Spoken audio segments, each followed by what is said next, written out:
Operation सिंदूर नंतर पाकिस्ताननं पुन्हा एकदा भ्याडपणे गोळीबार केला आणि यात आपला एक शूर जवान सुरेंद्र कुमार मोगा देशासाठी शहीद झाला। उधमपूर सेक्टरमध्ये ड्युटीवर असताना झालेल्या या गोळीबारात भारतीय हवाई दलात मेडिकल असिस्टंट सार्जंट म्हणून कार्यरत असलेले सुरेंद्र कुमार यांनी आपल्या प्राणांचं बलिदान दिले। नरेंद्र कुमार यांच्या शहीदाची बातमी घरात पोहोचली आणि सर्व काही एका क्षणात बदलून गेलं।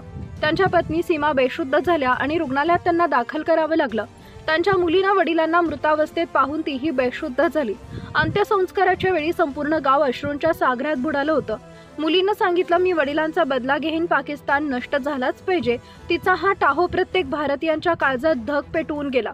पतीचं पार्थिव घरी आलं तेव्हा सीमा मॅडम म्हणत होत्या, आय लव्ह यू, उठा, फक्त एकदा उठा। लष्कराच्या अधिकाऱ्यांनी सुरेंद्र यांची वर्दी त्यांच्या हातात दिली। ती वर्दी छातीशी धरून त्या रडल्या आणि विचारत राहिल्या, मला सांगा, सुरेंद्रना का सोडून आलात? सुरेंद्र कुमार मोगा, तुमचं बलिदान व्यर्थ नाही जाणार। संपूर्ण देश तुमच्या पाठीशी आहे आणि तुमच्या कुटुंबाचं दुःख हे प्रत्येक भारतीयांच्या दुःख आहे। जर तुम्हाला वाटत असेल की आपल्या वीर जवानांचा सन्मान झाला पाहिजे तर या व्हिडिओला शेअर करा आणि चॅनलला सबस्क्राईब करायला विसरू नका।